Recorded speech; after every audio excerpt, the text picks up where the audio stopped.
First മൊഡ്യൂളിൽ നമ്മൾ hydrostatic force പഠിച്ചായിരുന്നു അല്ലേ. So hydrostatic force on acting on vertical surface, അതുപോലെ തന്നെ ഇൻക്ലൈൻ സർഫസ് നമ്മൾ പഠിച്ചായിരുന്നു. സോ സിമിലർലി നമുക്ക് ലാസ്റ്റ് പഠിക്കാനുള്ളതായിരുന്നു hydrostatic force acting on this curved surface. Curved സർഫസിൻ്റെ കേസിൽ ഡെറിവേഷൻ അത്ര ഡീപ്പായിട്ട് പഠിക്കാനായിട്ടില്ല. പിന്നെ സാധാരണ ജസ്റ്റ് ഒരു ഇക്വേഷൻ യൂസ് ചെയ്ത് നമുക്ക് ഹൈഡ്രോസ്റ്റാറ്റിക് ഫോഴ്സ് കണ്ടുപിടിക്കാനും പറ്റില്ല. അപ്പോൾ അതെങ്ങനെയാണ് നമുക്ക് നോക്കാം. സോ ആദ്യമേ തന്നെ നമ്മൾ നോക്കാൻ പോകുന്നത് ഒരു സ്റ്റാറ്റിക് ആയിട്ടുള്ള ഒരു ഫ്ലൂയിഡ് ഒരു ഇതുപോലെ ഒരു പോർഷനിൽ ഇങ്ങനെ കിടക്കുവാണ്. അപ്പോൾ ഇവിടെ ഒരു വെർട്ടിക്കൽ സർഫസാണ്, പക്ഷേ ഇവിടെ ഈ ലാസ്റ്റ് കാണിച്ചിരിക്കുന്ന AB പോർഷൻ ഒരു കർവ്ഡ് ആയിട്ടുള്ള സർഫസാണ്. സോ ഈ കർവ്ഡ് സർഫസിൽ ആക്ട് ചെയ്യുന്ന ഹൈഡ്രോസ്റ്റാറ്റിക് ഫോഴ്സ് എന്താണെന്ന് നമുക്ക് കണ്ടുപിടിക്കണം. നമുക്കറിയാം ഹൈഡ്രോസ്റ്റാറ്റിക് ഫോഴ്സ് എപ്പോഴും ആക്ട് ചെയ്യുന്നത്, അപ്പോൾ ഇതിങ്ങനെ ഒരു കർവ്ഡ് ആയിട്ടുള്ള ഇതുപോലത്തെ ഒരു സർഫസ് ആണെങ്കിൽ എന്ത് ചെയ്യും, ആ ഒരു സർഫസിന് ഈ ഒരു സർഫസിന് എപ്പോഴും നോർമലായിട്ടായിരിക്കും ആ ഒരു ഹൈഡ്രോസ്റ്റാറ്റിക് ഫോഴ്സ് ആക്ട് ചെയ്യുന്നത് അല്ലേ. സോ ഇവിടെ ഇങ്ങനെ ആക്ട് ചെയ്യുകയാണെങ്കിൽ ഇവിടെ ഇങ്ങനെ ഇപ്പോൾ ഇങ്ങനെ നോർമലായിട്ട് ആക്ട് ചെയ്യും, ഇവിടെയാണ് ഇങ്ങനെ നോർമലായിട്ട് ആക്ട് ചെയ്യും. സോ നോർമലായിട്ടായിരിക്കും ആക്ട് ചെയ്യുന്നത്. അപ്പോൾ അതിൻ്റെ ഒരു ഡയറക്ഷൻ എന്ന് പറഞ്ഞു കഴിഞ്ഞാൽ ഒരു കർവ്ഡ് സർഫസിൻ്റെ കേസിൽ ഹൈഡ്രോസ്റ്റാറ്റിക് ഫോഴ്സ് ഇപ്പോൾ ഇവിടെ എങ്ങനെ ആക്ട് ചെയ്യുന്നത്, ഇവിടെ എങ്ങനെയായിരിക്കും, ഇവിടെ ഈ ഡയറക്ഷൻ ജസ്റ്റ് ഈ ഒരു പോയിൻറ്റിന് നോർമലായിട്ടായിരിക്കും ആക്ട് ചെയ്യുന്നത്. സോ ഈ ഒരു കേസിൽ ഹൈഡ്രോസ്റ്റാറ്റിക് ഫോഴ്സ് ഓരോ കുഞ്ഞു പോയിൻറ്റിൽ ആക്ട് ചെയ്യുന്ന ഹൈഡ്രോസ്റ്റാറ്റിക് ഫോഴ്സിൻ്റെ ഡയറക്ഷൻ ഡിഫറെൻ്റ് ആയിരുന്നു. നമ്മൾ ആദ്യത്തെ ഡെറിവേഷൻ പോലെ തന്നെ ജസ്റ്റ് ഒരു സ്ട്രിപ്പിലെ ഹൈഡ്രോസ്റ്റാറ്റിക് ഫോഴ്സ് കണ്ടുപിടിച്ചിട്ട് ഇൻറ്റഗ്രേറ്റ് ചെയ്യാൻ പറ്റില്ല. ബിക്കോസ് ഈ ഒരു വെർട്ടിക്കൽ പ്ലെയിൻ സർഫസിൻ്റെ കേസിൽ നമ്മൾ എന്ത് ചെയ്തത്, ഒരു കുഞ്ഞ് സ്ട്രിപ്പ് കൺസിഡർ ചെയ്തിട്ട് ഇൻറ്റഗ്രേറ്റ് ചെയ്തായിരുന്നു. പക്ഷേ ആ കേസിലെല്ലാം ഹൈഡ്രോസ്റ്റാറ്റിക് ഫോഴ്സ് എങ്ങനെയാണ് കണ്ട, എല്ലാം മീൻസ് പാരലായിട്ടാണ്, എല്ലാ ഹൈഡ്രോസ്റ്റാറ്റിക് ഫോഴ്സിൻ്റെ ഡയറക്ഷൻ സെയിം ആയിരുന്നു. പക്ഷേ ഈ കേസിൽ കർവ്ഡ് സർഫസിൻ്റെ കേസിൽ ഓരോ പോയിൻറ്റിലും ഡിഫറെൻറ്റ് ഡയറക്ഷനിലാണ് ഹൈഡ്രോസ്റ്റാറ്റിക് ഫോഴ്സ് ആക്ട് ചെയ്യുന്നത്. ഓരോ പോയിൻറ്റിലും നോർമലായിട്ടാണ് ഹൈഡ്രോസ്റ്റാറ്റിക് ഫോഴ്സ് ആക്ട് ചെയ്യുന്നത്. അതുകൊണ്ട് നമുക്കത് ഇൻറ്റഗ്രേറ്റ് ചെയ്യാൻ, ചുമ്മാ ഒരു കുഞ്ഞ് സ്ട്രിപ്പിൻ്റെ ഏരിയ കണ്ടുപിടിച്ച് ഹൈഡ്രോസ്റ്റാറ്റിക് ഫോഴ്സ് കണ്ടുപിടിച്ചിട്ട് അതിന് ഇൻറ്റഗ്രേറ്റ് ചെയ്ത് നമുക്ക് ടോട്ടൽ ഹൈഡ്രോസ്റ്റാറ്റിക് ഫോഴ്സ് കാൽക്കുലേറ്റ് ചെയ്യാൻ പറ്റില്ല. അപ്പോൾ അതിനോട് നമ്മൾ ചെയ്യാൻ പോകുന്ന കാര്യം ഇത്രേ ഉള്ളൂ. ഇവിടെ ഒരു ചെറിയൊരു ഏരിയ കൺസിഡർ ചെയ്യുകയാണ്. അപ്പോൾ ആ ഒരു ഏരിയ എന്നുള്ളത് എന്ത് മാർക്ക് ചെയ്യുകയാണ്, DA എന്ന് മാർക്ക് ചെയ്യുക, DA എന്ന ഏരിയ മാർക്ക് ചെയ്യുക. സോ ഈ ഒരു ഏരിയ വാട്ടർ സർഫസിൽ നിന്ന് H ഡിസ്റ്റൻസ് താഴെയാണ്, സ്മോൾ ടു H ഡിസ്റ്റൻസ് താഴെയാണെങ്കിൽ ഈ പോയിൻറ്റിലെ പ്രഷർ എന്തായിരിക്കും, if the density of this liquid is rho then the pressure at this point is equal to ρgh. Correct അല്ല, ρgh ആണ്. സോ പ്രഷർ ഇൻറ്റു ഏരിയ ആണ് hydrostatic force. So ഈ small പോർഷനിൽ act ചെയ്യുന്ന ഹൈഡ്രോസ്റ്റാറ്റിക് ഫോഴ്സിൻ്റെ equation എന്താണ്, pressure into area. Pressure എന്താണ്, ρgh into DA. ഇപ്പോൾ ഒരു കാര്യം ഇപ്പോൾ ഓർത്തിരിക്കുക, DF എന്ന് പറഞ്ഞാൽ എന്താണ്, ഈ ഒരു ഏരിയ, ഈ ഒരു പോർഷന് നോർമലായിട്ടാണ് ആക്ട് ചെയ്യുന്നതെന്ന് ഓർത്തിരിക്കുക. സോ ഇത്ര എഴുതി കഴിയാണ് നിങ്ങൾ ചെയ്യേണ്ട കാര്യം. നമ്മളൊരു ഇക്വേഷൻ എഴുതിയല്ലോ DF എന്ന് പറഞ്ഞുകൊണ്ട്. സോ ഒരു കേസിലാണെങ്കിൽ കർവ്ഡ് സർഫസ് ആയിരുന്ന ഹൈഡ്രോസ്റ്റാറ്റിക് ഫോഴ്സ് ഓരോ എലമെൻ്ററി ഏരിയയുടെ വേരി ചെയ്യുന്നോണ്ടിരിക്കും പോയിൻ്റ് ടു പോയിൻറ്റ്. സോ അതുകൊണ്ട് ജസ്റ്റ് ഇൻറ്റഗ്രേറ്റ് ചെയ്ത് നമുക്ക് ഹൈഡ്രോസ്റ്റാറ്റിക് ഫോഴ്സ് കണ്ടുപിടിക്കാൻ പറ്റില്ല. അതുകൊണ്ട് നമ്മൾ ആ ഹൈഡ്രോസ്റ്റാറ്റിക് ഫോഴ്സ് DFനെ രണ്ട് കമ്പോണൻസ് ആയിട്ട് സ്പ്ലിറ്റ് ചെയ്യും. സോ ഇങ്ങനെ DF ഇങ്ങനെ മാർക്ക് ചെയ്തില്ലായിരുന്നോ, ആ DFനെ രണ്ട് കമ്പോണൻസ് ആയിട്ട് സ്പ്ലിറ്റ് ചെയ്യും. ഏത് കമ്പോണൻസ് ആയിരിക്കും, ഒരെണ്ണം X കമ്പോണൻറ്റും ഒരെണ്ണം Y കമ്പോണൻറ്റ്, അങ്ങനെ രണ്ട് കമ്പോണൻസ് ആയിട്ട് ഞങ്ങൾ സ്പ്ലിറ്റ് ചെയ്യും. അപ്പോൾ ഓരോ കുഞ്ഞ് പോയിൻറ്റിൽ ആക്ട് ചെയ്യുന്ന DFനെ രണ്ട് കമ്പോണൻസ് ആയിട്ട് സ്പ്ലിറ്റ് ചെയ്യും. പിന്നെ ചെയ്യുന്നത് എന്തായിരിക്കും, എല്ലാ പോയിൻറ്റിൽ ആക്ട് ചെയ്യുന്ന X ഡയറക്ഷനുള്ള കമ്പോണൻസ് ആഡ് ചെയ്യുക. ഇപ്പോൾ സിഗ്മ FX കിട്ടും. സിമിലർലി ഓരോ കുഞ്ഞു പോയിൻറ്റ്സിൽ ആക്ട് ചെയ്യുന്ന Y ഡയറക്ഷനുള്ള ഫോഴ്സ് എല്ലാം ആഡ് ചെയ്യുമ്പോൾ FYയും കിട്ടും. ഇപ്പോൾ റിസൾട്ടൻ്റ് F കണ്ടുപിടിക്കാൻ എന്ത് ചെയ്താൽ മതി, സിഗ്മ FX² FY² ആണ്. അപ്പോൾ FXും FYയും എന്താണെന്നുള്ള കാര്യം, FX എന്ന് പറഞ്ഞാൽ എന്താണ്, ഓരോ കുഞ്ഞു എലമെൻ്ററി ഏരിയയിൽ ആക്ട് ചെയ്യുന്ന ഈ ഫോഴ്സിൻ്റെ X കമ്പോണൻസിൻ്റെ സമ്മാണ് ഉദ്ദേശിക്കുന്നത്. ഇനി FY എന്ന് ഉദ്ദേശിക്കുന്ന ഓരോ എലമെൻ്ററി കുഞ്ഞു ഏരിയയിൽ ആക്ട് ചെയ്യുന്ന ഫോഴ്സിൻ്റെ Y കമ്പോണൻസിൻ്റെ സമ്മാണ് FY. അപ്പോൾ അത് ഇൻറ്റഗ്രേറ്റ് ചെയ്യുന്നത് എങ്ങനെയാണെന്നൊക്കെ നമുക്ക് നോക്കാം. അപ്പോൾ അതിന് മുമ്പ് നമ്മൾ ചെയ്യേണ്ട കാര്യം, ഈ DFXും DFIയും എന്താണെന്ന് നമ്മൾ മാർക്ക് ചെയ്യണം. DFൻ്റെ ടേംസിൽ കണ്ടുപിടിക്കണം. സോ ഇവിടെ ഞാൻ മാർക്ക് ചെയ്യുന്ന കാര്യം ജസ്റ്റ് ഓർത്തിരിക്കുക. ഇവിടെ ഇതാണ് ആംഗിൾ തീറ്റയായിട്ട് മാർക്ക് ചെയ്തേക്കുന്നത്. This angle is theta. So ഈ ആംഗിൾ തീറ്റയാണ്. നിങ്ങൾ ഒരു കാര്യം ചെയ്യുക, ഇത് കണ്ടോ, ഈ DA ആണ് ഇവിടെ വലിയായിട്ട് എൻലാർജ് ചെയ്ത് വരച്ചേക്കുന്നത്. സോ ഈ ആംഗിൾ തീറ്റ എന്ന് മാർക്ക് ചെയ്യണം. ഈ ആംഗിൾ തീറ്റ എന്ന് മാർക്ക് ചെയ്യുക. ദെൻ ഈ ഒരു ഏരിയ DA എന്ന് മാർക്ക് ചെയ്തു. സോ ഈ ഏരിയയുടെ വൈയിലും എക്സിലും ഉള്ള പ്രൊജക്ഷൻസ് മാർക്ക് ചെയ്യുക. സോ ഈ ആംഗിൾ അല്ലേ തീറ്റ, സോ ഇത് ഡി എ കോസ് തീറ്റയും ഇത് ഇത് ഡി എ സൈൻ തീറ്റയാണ്. ട്രയാങ്കിൾ യൂസ് ചെയ്ത് സോൾവ് ചെയ്യുക. എന്താണെന്ന് വെച്ചാൽ നിങ്ങൾ ഓർത്തിരിക്കുന്നത് ഡി എ കോസ് തീറ്റയാണ്, ഇത് ഡി എ സൈൻ തീറ്റയാണ്. ജസ്റ്റ് ഒന്ന് ഓർത്തിരുന്നോളൂ, അത് നമുക്ക് പിന്നെ ആവശ്യമായിട്ട് വരും. പിന്നെ ഇവിടെ മാർക്ക് ചെയ്യേണ്ട ശ്രദ്ധിക്കേണ്ട കാര്യം, ഇത് ഈ ഒരു ഡി എഫിൻ്റെ എക്സ് ആൻഡ് വൈ കമ്പോണൻസ് ആണ്. ഡി എഫ് എക്സ് എന്ന് പറഞ്ഞാൽ എന്തായിരിക്കും, ആംഗിൾ വൈ എന്നല്ലേ സ്റ്റാർട്ട് ചെയ്യുന്നത്. സോ ഡി എഫ് വൈ എന്നുള്ളത് എന്തായിരിക്കും, ഡി എഫ് കോസ് തീറ്റ ആയിരിക്കും. ഡി എഫ് എക്സ് ആണ് ഡി എഫ് സൈൻ തീറ്റ. തിരിഞ്ഞു പോയത് ഡി എഫ് വൈ ആണ് ഈ കേസിൽ cos theta, D F cos theta വരുന്നത്. ഇത് ഡി എഫ് എക്സ് എന്ന് പറഞ്ഞാൽ എന്താണ്, ഡി എഫ് സൈൻ തീറ്റ ആണ്. ബിക്കോസ് ഈ ആംഗിൾ സ്റ്റാർട്ട് ചെയ്യുന്നത് വൈ എന്നായതുകൊണ്ടാണ് ഈ കമ്പോണൻറ്റ് വൈ കമ്പോണൻറ്റ് കൂടെ കോസ് വന്നേക്കുന്നത്. നമ്മൾ നേരത്തെ പഠിച്ചിട്ടുള്ളതാണ്, ജസ്റ്റ് ഒന്ന് ഓർത്തിരിക്കുക. സം ചെയ്തേക്കുന്നത് എന്താണ്, F X is equal to integral D F X nought F Y is equal to integral D Y nought. ഇനി നമുക്കറിയാം, തൊട്ട് മുമ്പേ പറഞ്ഞായിരുന്നു, ഡി എഫ് എക്സ് എന്ന് പറഞ്ഞാൽ എന്തായിരുന്നു, ഡി എഫ് ഇൻറ്റു സൈൻ തീറ്റയാണ്. Similarly D F Y is equal to D F into cos തീറ്റയാണ്. സോ ഡി എഫിൻ്റെ പ്ലേസ് നമ്മൾ കുറച്ച് മുമ്പ് സബ്സ്റ്റിറ്റ്യൂഷൻ കിട്ടിയായിരുന്നു, പി ഡി എ എന്നല്ലായിരുന്നു.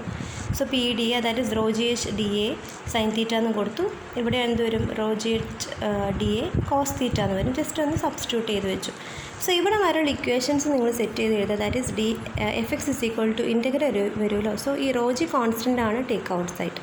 ബാക്കി വരുന്നതിൽ ഇൻറ്റഗ്രലിൻ്റെ ഉള്ളിൽ വെച്ചിട്ട് നിങ്ങൾ സെറ്റ് ചെയ്ത് വയ്ക്കാം. ഇനി ഈ രണ്ട് ടേംസ് ദാറ്റ് ഈസ് എഫ് എക്സും എഫ് വൈയും എന്താണെന്ന് നമുക്ക് നോക്കാം. അത് എന്താണെന്നുള്ള കാര്യം മാത്രം ജസ്റ്റ് ഒന്ന് നിങ്ങളൊന്ന് അറിഞ്ഞിരുന്നാൽ മതി. സോ ഈ കേസിൽ ഡി എ സൈൻ തീറ്റ എന്നുള്ള ഞാൻ പറഞ്ഞായിരുന്നു. അതെങ്ങനെയായിരുന്നു മാർക്ക് ചെയ്ത്, ഡി എ ആണെങ്കിൽ ഇതെന്തായിരുന്നു, ഇത് ഡി എ സൈൻ തീറ്റ, ഇതെന്തായിരുന്നു, ഡി എ കോസ് തീറ്റ ആയിരുന്നു അല്ലേ.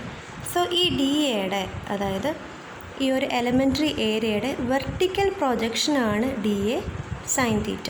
ആ കാര്യം ഓർത്തിരിക്കുക, D A sine theta. So ഇവിടെ എഫ് എക്സിൻ്റെ ഇവിടെ ഡി എ സൈൻ തീറ്റ എന്ന് വന്നിട്ടുണ്ട്. അപ്പോൾ നിങ്ങൾ ഒരു കാര്യം ഓർത്തിരുന്നോളം, ഈ rho G H D A sine theta എന്ന് പറഞ്ഞു കഴിഞ്ഞാൽ അത് ഈ എലമെൻ്ററി ഏരിയ ഉണ്ടല്ലോ, ഈ ഏരിയയുടെ പ്രൊജക്ഷൻ എടുക്കും, വെർട്ടിക്കൽ പ്രൊജക്ഷൻ എടുക്കുകയാണെങ്കിൽ ഈ വെർട്ടിക്കൽ പ്രൊജക്ഷനിൽ ആക്ട് ചെയ്യുന്ന ഹൈഡ്രോസ്റ്റാറ്റിക് ഫോഴ്സ് ആയിരിക്കും ഇത്രയും portion, that is rho G H D A sine തീറ്റ. അങ്ങനെ പറയാം. ഇത് ഇൻറ്റഗ്രൽ ഇല്ലാത്ത കേസുള്ള കാര്യമായിട്ടാണ് പറയുന്നത്. Raw G H D A sine theta എന്ന് പറഞ്ഞു കഴിഞ്ഞാൽ ഓർത്തിരുന്നോളാം, ഇതെന്ന് പറഞ്ഞു കഴിഞ്ഞാൽ ഈ എലമെൻ്ററി ഏരിയയുടെ വെർട്ടിക്കൽ പ്രൊജക്ഷനിൽ ആക്ട് ചെയ്യുന്ന ഹൈഡ്രോസ്റ്റാറ്റിക് ഫോഴ്സാണ്. ഇത്രയും ക്ലിയർ ആയല്ലോ. സോ അങ്ങനെയാണെങ്കിൽ integral rho G D A sine theta എന്ന് പറഞ്ഞു കഴിഞ്ഞാൽ, ഇപ്പോൾ നമ്മൾ ഒരു കർവ് സർഫസ് ഉണ്ടെന്ന് വിചാരിക്കാം. ഒരു കർവ് സർഫസ്, ഇങ്ങനെ ഒരു കർവ് സർഫസ് ഉണ്ട്. ഈ കർവ് സർഫസിൻ്റെ വെർട്ടിക്കൽ പ്രൊജക്ഷൻ എന്ന് പറഞ്ഞാൽ എന്താണ്, വെർട്ടിക്കൽ പ്രൊജക്റ്റ് ചെയ്യുമ്പോൾ എന്താ, ജസ്റ്റ് ഒരു എന്തായിരിക്കും, സൈഡ് നോക്കുമ്പോൾ എന്തായാലും ജസ്റ്റ് ഒരു റെക്റ്റാങ്കിൾ അല്ലേ പ്രൊജക്റ്റ് ചെയ്യുന്നത്. സോ ഈ കർവ് സർഫസിൻ്റെ വെർട്ടിക്കൽ പ്രൊജക്ഷൻ എന്താണോ, വെർട്ടിക്കൽ പ്രൊജക്ഷനിൽ ആക്ട് ചെയ്യുന്ന ഹൈഡ്രോസ്റ്റാറ്റിക് ഫോഴ്സാണ് ഈ പറയുന്ന എഫ് എക്സ്. ആ കാര്യം ജസ്റ്റ് ഒന്ന് ഓർത്തിരുന്നാൽ മതി. Hydrostatic force on the projected area of the curve surface on A vertical plane. പിന്നെ ഉള്ളത് ഈ കാര്യം ജസ്റ്റ് ഒന്ന് ഓർത്തിരിക്കുക, ഈ പോയിൻ്റ് എന്താണെന്നുള്ളത്. പിന്നെ ബാക്കി നമുക്ക് വരുന്നത് എഫ് വൈ ആണ്. എഫ് വൈയുടെ കേസിൽ ഈ rho G H D A cos theta എന്ന് പറഞ്ഞു കഴിഞ്ഞാൽ ഒരു കാര്യം മാത്രം ജസ്റ്റ് ഒന്ന് ഓർത്തിരുന്നാൽ മതി.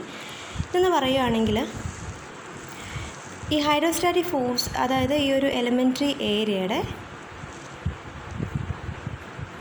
ഹൊറിസോണ്ടൽ പ്രൊജക്ഷനിൽ ആക്ട് ചെയ്യുന്ന ഹൈഡ്രോസ്റ്റാറ്റിക് ഫോഴ്സാണ്. അത് ഈ പോർഷനിൽ ആക്ട് ചെയ്യുന്ന ഹൊറിസോണ്ടൽ പ്രൊജക്ഷനിൽ ആക്ട് ചെയ്യുന്ന ഹൈഡ്രോസ്റ്റാറ്റിക് ഫോഴ്സാണ് rho G H D A cos theta എന്ന് പറയുന്നത്. സൈൻ തീറ്റ എന്തായിരുന്നു, വെർട്ടിക്കൽ പ്രൊജക്ഷനിൽ ആക്ട് ചെയ്യുന്നതാണ്. സോ ടോട്ടൽ ഹൈഡ്രോസ്റ്റാറ്റിക് ഫോഴ്സ് ആ ഒരു കർവ് സർഫസിന് വെർട്ടിക്കൽ പ്രൊജക്ഷനിൽ ആക്ട് ചെയ്യുന്നതായിരുന്നു എഫ് എക്സ്. പക്ഷേ എഫ് ഐ കണ്ടുപിടിക്കാൻ നേരത്തെ ഓർത്തിരുന്നോളം ഇതാണ് നമ്മുടെ ഇക്വേഷൻ വന്നേക്കുന്നത്.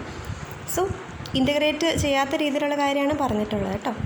സോ ഈ ഒരു കേസ് എന്ന് പറഞ്ഞു കഴിഞ്ഞാൽ ഇത്രയേ ഉള്ളൂ. നമ്മുടെ integral rho G H D A cos theta എന്ന് പറയുകയാണെങ്കിൽ ശ്രദ്ധിച്ചിരുന്നോളം is a total volume contained between, അത് ഇൻറ്റഗ്രൽ റോ ജി അല്ല, integral H D A cos theta എന്ന് പറഞ്ഞു കഴിഞ്ഞാൽ ശ്രദ്ധിക്കുക, is a total volume contained between the curved surface extending up to free surface. ഇതെന്താണെന്ന് പറഞ്ഞുതരാം. അതായത് ഈ integral H D A cos theta എന്ന് പറഞ്ഞു കഴിഞ്ഞാൽ നമ്മളിത് കണ്ട് ഈ വെർട്ടിക്കൽ സർഫസ് ഇതല്ലേ, ബാക്കി ഇത് ഹൊറിസോണ്ടലാണല്ലോ. സോ ഇത്രയും പോർഷൻ ഉണ്ടെന്ന് വിചാരിക്കാം. സോ ഇവിടെ തൊട്ട് എക്സ്റ്റെൻഡ് ചെയ്ത്, അതായത് വാട്ടർ സർഫസ് തൊട്ട് കണ്ട് ഈ ഒരു ഇത്രയും പോർഷനല്ലേ ഇവിടെ മാർക്ക് ചെയ്തേക്കുന്ന പോർഷൻ കണ്ടോ, ഇത്രയും പോർഷനിലുള്ള വാട്ടറിൻ്റെ വോളിയാണ് integral H D A cos theta. ആ കാര്യം ജസ്റ്റ് ഒന്ന് ഓർത്തിരിക്കുക. So integral H D A cos theta എന്ന് പറഞ്ഞാൽ എന്താണ്, ഇവിടെ കർവ് സർഫസ് ഇതാണുള്ളത്. സോ അത് വാട്ടർ സർഫസ് ഇത്രയും പോർഷൻ ജസ്റ്റ് ഒന്ന് നമ്മൾ എക്സ്റ്റെൻഡ് ചെയ്ത് ഇത്രയും പോർഷൻ മാർക്ക് ചെയ്യുക. ഇത്രയും പോർഷനുള്ള വാട്ടറിൻ്റെ ഏരിയ ആണ് integral H D A cos theta. So നമുക്കറിയാം റോ ജി എന്ന് പറഞ്ഞാൽ വെയ്റ്റ് ഡെൻസിറ്റി ആണ് അല്ലേ. So weight density is equal to rho G is equal to എന്താണ്, വെയ്റ്റ് ബൈ വോളിയം അല്ലേ. So rho G into volume എന്ന് പറഞ്ഞാൽ എന്തായിരുന്നു, integral H D A cos theta ആണ്. ഇൻറ്റു റോ ജി എന്ന് പറഞ്ഞു കഴിഞ്ഞാൽ എന്തായിരിക്കും, ഇത്രയും പോർഷനിലുള്ള വാട്ടറിൻ്റെ വെയ്റ്റാണ് F Y. So F Y എന്ന് പറഞ്ഞു കഴിഞ്ഞാൽ rho G into integral H D A cos theta എന്നായിരുന്നു. So integral H D A cos theta എന്ന് പറഞ്ഞാൽ വോളിയാന്ന് പറഞ്ഞു, ഇത്രയും പോർഷന് വോളിയാന്ന് പറഞ്ഞു. Then volume into weight density ചെയ്യുമ്പോൾ നമുക്ക് എന്താ കിട്ടുന്നത്, ഇസ് ഈക്വൽ ടു വെയ്റ്റ് ആണ്. ഇവിടെ തൊട്ട് ഇവിടെ വരെയുള്ള പോർഷനിൽ വാട്ടറിൻ്റെ വെയ്റ്റ് ആണ് വരുന്നത് എന്നുള്ള കാര്യം ഓർത്തിരിക്കാം. സോ എഫ് എക്സ് എന്ന് പറഞ്ഞു കഴിഞ്ഞാൽ എന്തായിരുന്നു, ഇതിൻ്റെ വെർട്ടിക്കൽ പ്രൊജക്ഷനിൽ ആക്ട് ചെയ്യുന്ന ഹൈഡ്രോസ്റ്റാറ്റിക് ഫോഴ്സ് ആണ്. ഇനി എഫ് ഐ എന്ന് പറയുകയാണെങ്കിൽ എന്താണ്, എഫ് എഫ് എക്സ്. ഇനി എഫ് ഐ എന്ന് പറയുകയാണെങ്കിൽ ഓർത്തിരിക്കുക, എഫ് ഐ എന്ന് പറയുകയാണെങ്കിൽ ഇത്രയും പോർഷന് കവേർഡെങ്കിൽ ഇത്രയും പോർഷനിലുള്ള വാട്ടറിൻ്റെ വെയിറ്റ് ആണ്. സോ നിങ്ങൾ ഓർത്തിരിക്കേണ്ട കാര്യം ഇത്രേ ഉള്ളൂ. എഫ് എക്സും എഫ് ഐ എന്താണെന്ന് നീറ്റായിട്ട് എഴുതി വയ്ക്കാം കേട്ടോ. ദെൻ റിസൾട്ടൻറ്റ് ഫോഴ്സ് എഫ് കണ്ടുപിടിക്കാൻ ഈ റിലേഷൻ യൂസ് ചെയ്ത മെക്കാനിക്സ് പഠിച്ചിട്ടുള്ളതാണ്. പിന്നെ അതിൻ്റെ ആ ഒരു ഇൻക്ലിനേഷൻ കണ്ടുപിടിക്കാൻ വേണ്ടിയിട്ട് ഈ ഇക്വേഷൻ യൂസ് ചെയ്യും. ഇത്തരം കാര്യം ജസ്റ്റ് ഒന്ന് ഓർത്തിരിക്കുക കേട്ടോ. പിന്നെ ഇൻ കേസ് നമ്മുടെ ഫിഗറിൽ ഇങ്ങനെയാണ് വന്നിട്ടുള്ളതെന്ന് വിചാരിക്കുക. അതായത് ഈ ഫിഗർ മറ്റു ഫിഗർ മാറിപ്പോയതാട്ടോ. ഇത് വാട്ടർ ഇവിടെയുള്ള കേസിലെ കാര്യമാണ് പറഞ്ഞുകൊണ്ടിരുന്നത് കേട്ടോ. ഇനി ഇങ്ങനെയാണ് കർവ് സർഫസ്, ഈ സൈഡിലാണ് വാട്ടറെങ്കിൽ നിങ്ങൾ എന്ത് ചെയ്യണം, ഈ സൈഡിലാണ് വാട്ടറെങ്കിൽ എഫ് വൈ എന്ന് പറഞ്ഞു കഴിഞ്ഞാൽ is equal to the weight of imaginary fluid supported by A B up to free surface of ലിക്വിഡാണ്. അപ്പോൾ ആ കേസിൽ എഫ് ഐയുടെ വാല്യൂ അപ്പർ ഡയറക്ഷനായിട്ട് അസ്യൂം ചെയ്യണം. ആ കാര്യം ഒന്ന് ഓർത്തിരുന്നാൽ മതി. നോർമൽ കേസിൽ എന്താണ്, എഫ് ഐയുടെ വാല്യൂ എങ്ങനെയാണ്, ഡൗൺവേർഡ് ഡയറക്ഷനാണ്. പക്ഷേ ഇങ്ങനെയാണ് കൊടുത്തിട്ടുള്ളതെങ്കിൽ എഫ് ഐയുടെ വാല്യൂ പോസിറ്റീവായിട്ട് എടുക്കണം.